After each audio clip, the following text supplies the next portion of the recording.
Hello, these are Group 1 members dealing with the joys of motherhood by Buchi Emecheta. This book is a buildings roman as well as a tragic novel, as we get to see Nuego, the protagonist, from her birth, marriage to death, and the challenges she passes through as a mother. In our analysis, we chose to use the incorporated approach, where we looked at how the various stylistic devices have been used to bring out various themes and the style, the character traits of the characters in the themes. So welcome, and let's get straight into the themes. We are going to look at the themes in terms of how they've been brought about by the styles. So I'm going to focus on irony. From the title of the book, The Joys of Motherhood, in our group we kind of find that it was ironical in that in the book we don't see the joys of motherhood. Rather, we see the challenges and the pains of becoming a mother. For example, Nuego, the protagonist, at first she's barren. She gets married to Naife, who is her second husband, and in that marriage she delivers a baby. The baby is Ngozi. We can see her happy during the pregnancy, since as an African lady, that is what we expect that for a lady, fertility. So she gets pregnant, she's happy all through, she gives birth, but soon the baby dies, and this causes her pain, and so bringing in the theme of pain and suffering to the extent that she tries to commit suicide because she could not take the pain of losing her baby. Another instance is whereby she raises all her children in pain and suffering, expecting that her children will take care of her in the future. But later on, her children grow. Oshiaju is able to go to the US to study. We also have Adim going to Canada, and her twins Taiwo and Kehinde getting married. She has all these children, but she dies a sad woman in the village, having received no help from her children. So bringing in the theme, the title of the story to be ironical, in that we only see the pains and suffering and not the joys of motherhood. But then again, we could also add and say that maybe Emecheta was trying to suggest that it wasn't ironical, in that Nuego would find joy in actually raising her children and giving the best to them. The other style which brings us a theme in the novel, we can talk of humor, whereby the husband of the protagonist, Neife, tells her that at least I'll be taking away my stomach with me to Fernanda Po, and you don't have to worry about buying soap to wash my clothes. So here we get to see how Naife ridiculously, in a humorous way, mocks their disadvantaged states. From this we get to see the theme of poverty, in that they had so much little to survive on. That's why they were complaining of what they're gonna eat with Naife around. We also see how poor this family was when Nuego could not go out to see whoever had insulted her son, Oshia, because she had washed all her clothes and could not go out until they were dry.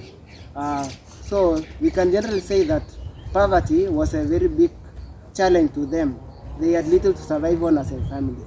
Okay, we also see poverty whereby Nuego is only able to feed her son on gari. They don't feed on a balanced diet, and this causes the child to suffer from kwashiako. We also see humor when Naife is taken to the court and they are being questioned. When Nuego is called upon as a witness, and the judge asks her if she feeds the family, and she says yes. The judge again asks her, the lawyer also asks her if the husband feeds the family. She also says yes. This is quite humorous, in that she's contradicting herself in the court, and when asked why she was saying that, she said that she belongs to Naife. So everything she does, it's Naife who is doing it. So, and this brings in the theme of illiteracy, in that she didn't know what to say in the court, and she thought that she, by saying all that, she was right or something of the sort, but instead it was like she was betraying her husband in the court.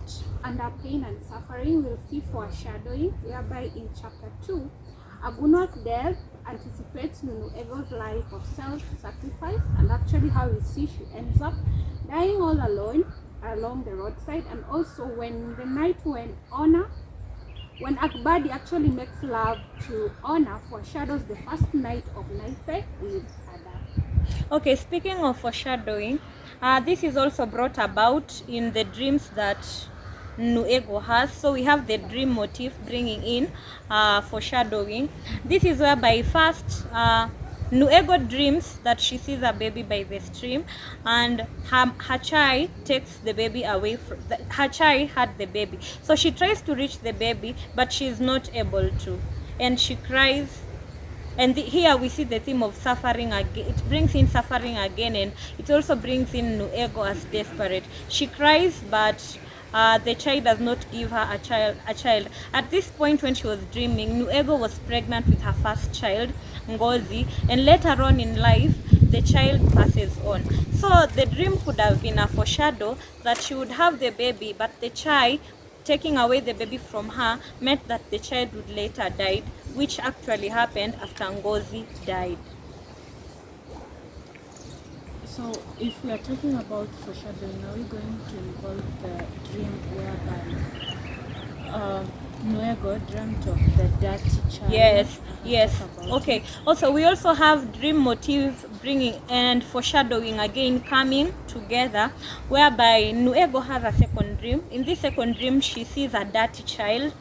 The child is dirty.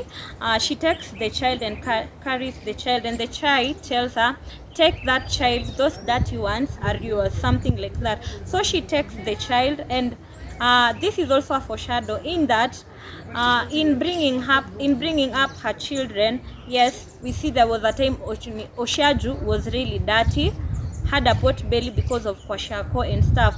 But then again, it doesn't only talk of the physical appearance of the child. We also tend to believe that foreshadow was kinda telling us on how Nuego, on how dirty her children would treat her in the future. For instance, she has all these children, 2 of them very successful, but doesn't receive any help from them and dies a lonely woman. So in our case, we felt like her children did her dirty. Qualification, and I will quote, as she walked, pain and anger fought inside her. Sometimes anger came to the fore, but the emotional pain always won. So this is personification in that anger cannot fight, right? Yes. So like this extract was from the first chapter, when we see Nuego going to the running to the Ketak bridge to commit suicide after Ngozi, her first child, died. So she's in pain and she suffers because her chief made her believe that she cannot sire children from her first marriage to Amotuku, right? Yes. So she's in pain and she wants to suffer and she wants to commit suicide. And also we can also see her character trait as being emotionally vulnerable, because he cannot hold the pain, or she cannot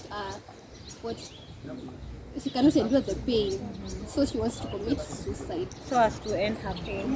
Yeah. Dialogue has also been used as a style in this book, and there are various instances. E.g., Kahinda's dialogue with her father, Naife. Kahinda tells her father that she wants to marry a Yoruba man, but according to their tradition, they were supposed to marry a person from the same community. So from that, we see that Naife has a chauvinistic trait. Another instance of that. Okay, on that instance also of Kehinde wanting to marry the love of his life, I also think that we can also bring the theme of love and marriage there, and in terms of she wanted to marry the person she loved. And we can also see the theme of change, in that in the traditional times, during Nuego's time, it was your father who would choose for you a husband to marry. But then in this case, we see change in that Kehinde wants to choose the man she would marry. The dialogue is between Naife and the senior Yoruba man when he came to confront them the time Kahinde went missing. So Naife also reported that he would rather have Kahinde dead than her marrying into another community. Another Okay, this I think that brings Naife's character as probably being tribal, something of the sort, isn't it? Yeah. So it brings his characteristic as being a tribal man, who is not. He is also not willing to change. He is for the traditional way, so he's also resistant to change. and also the dialogue between Naife and the prosecutor in court when he was questioned on why he was it injured the man on the shoe. Yeah, why? Then now when he was asked why he did that, he said that he was for the daughter to marry to another family where he gets more money rather than marrying a uniform man because all the he was a bottle of clothes, such cheap items. So he was Yes, so and materialistic. he also thought, yes, he was materialistic, and he also thought he was protecting his daughter's honor by defending her. And we also tend to see change in that such cases during Nuego's time, or rather Chief Akbadi's time, such cases were solved by elders, and it wouldn't amount to somebody being given a sentence in jail. Rather than it would be solved probably in favor of the father, because the father was protecting, or rather defending, the daughter's honor. But this is not the case, and Naife is sentenced to jail. Okay, another style used in the book is the simile. For example, in page 186, on the opposite, even if she sacrificed all her money, time, and energy on the education of her children, her love and duty for her children were like a chain of slavery. So, Emachete here compares Nuhigo's life to that of a slave in order to emphasize the fact that her success will be determined by the successes of her children in future. In this particular stylistic device, we see the theme of poverty. This is evident in chapter 10 when Naife came back from the army and he had spent all the money he had earned carelessly. He even brought a new wife from Igbo community. Her name was Okpo. Igbo was complaining of how they didn't even have enough money, enough space, because her room was only a single room, and she was complaining how they are going to keep those children in that particular house. Yeah, she was complaining that Oshia was to go back to school because he had, but there were not enough money in the house. Okay, to also add on her point, when Adaku came, we could see that they were sharing a single room, and this is a big family. So you have two wives and your children, and Adaku came with her child, such that we see even during their marriage, or rather during coital activities, or rather conjugal rights, we could see that we could see Nuego could hear what was happening in bed between Adaku and Naife, and this really pissed her off. So bringing in the issue of jealousy, she really felt bad, and she took her nipple and put it in her child's mouth as she was there, and she could not stop herself from hearing those voices, such that she thought Adaku was doing that on purpose. Dialogue, and I also see it brings out the theme of slavery. Yeah. In a way, like Ego was enslaved to motherhood, to children. She could not leave her marriage, even though they were poor. She could not leave her marriage because she had a duty to her children. Yeah. We also see her as a slave to her children, in that she does everything for her children, neglecting herself. Yeah. We don't see her growing individually or becoming something individually, in that she sacrifices all her time for her children, who end up disappointing her in the future. Another instance of simile is evident when the soldiers enter the Yaba compound to evict Nuego and Oshiaju. The sharp foreign words they shout at her are as frightening and daunting as the yelps of the snarling dogs. This is a simile. This brings out the theme of language barrier, where we can see that the soldiers and the Nuego comes from different communities. So, this concludes that Enuego could not understand the soldier's language. We also have the theme of, I'll call it challenges in terms of communication, whereby after Naife goes, he's unable to write the letters, probably because he doesn't know how to write. Yeah. So he doesn't write to Nuego, and on Nuego's turn, she receives letters, but she can't read them. Yes. So she goes to Mama Abby, who in turn explains to her what the letters mean. So we also see the theme of illiteracy, even though they had education during that time, colonization and its effects. We see that when Naife is recruited in the army, she leaves a pregnant wife at home. The wife suffers in everything, like she's not able to provide for the family. Through symbolism, whereby sexual interactions with women represented power, status, and their responsibility to produce children, we see the theme of femininity and women, whereby women were expected to produce children, and particularly male children, and they were also in this case expected to show their children how to tread. In this case we also see the characteristic trait of Naife, who after coming from the army finds out that Adaku had left to become a prostitute, and he becomes unsympathetic of the situation in which they were in. In this case they didn't have money, and goes to the village to bring another wife, and he even pays money to be given that wife. We learn that he doesn't consider what his senior wife Nuego is going to feel in this particular case. Another style is parallelism. Parallelism is the relationship between two ideas. So there is a large parallel between Nuego and her mother Ona. They both die feeling alone apart from their families as well as their tribes. And after devoting their lives with their children, they don't experience any reward. Thus, it brings out the theme of death. But the novel is tragic because it does not have an happy ending. When our protagonist dies a lonely woman, Yes. and she has children. Allegory, which is the representation of abstract principles by characters. Allegory here, like motherhood and marriage and motherhood, are allegories of slavery. Nuego, the protagonist of the novel, works hard to make sure that her children get food and education. She is enslaved in that she has no option of leaving her marriage for her children, because she would be seen as a failed woman, or a woman who has failed in her responsibilities. Adagu is similarly enslaved in that she could not get married elsewhere after her husband dies, but she had to remain in the family because of her daughter Wimbi. Apostrophe. Apostrophe is a situation whereby you talk to something that is inanimate or something unhuman, as if the thing you are addressing has the human capabilities to talk back to you. And in the novel we see Nuego addressing Fernanda Po. Fernanda Po is a place where her husband had gotten a new job where she was going to work.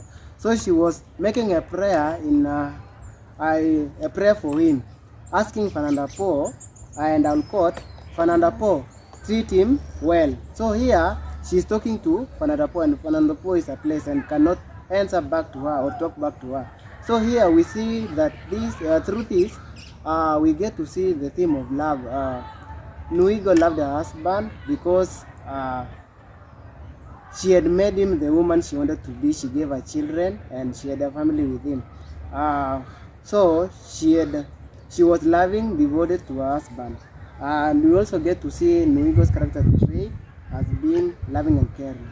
In conclusion, we can see that the title, The Joys of Motherhood, in Joys of Motherhood, it does not only talk about the joys, but also the challenges that a mother goes through and doesn't receive any reward. The sacrifices they make, the pain they go through, the hard work they put in, basically it entails everything, but most of the times it's the suffering and the sacrifice that mothers do for the well-being and for the successful futures of and in hope for successful futures of their children, but in return don't get what they expect, or rather their rewards are not paid, they're taken for granted.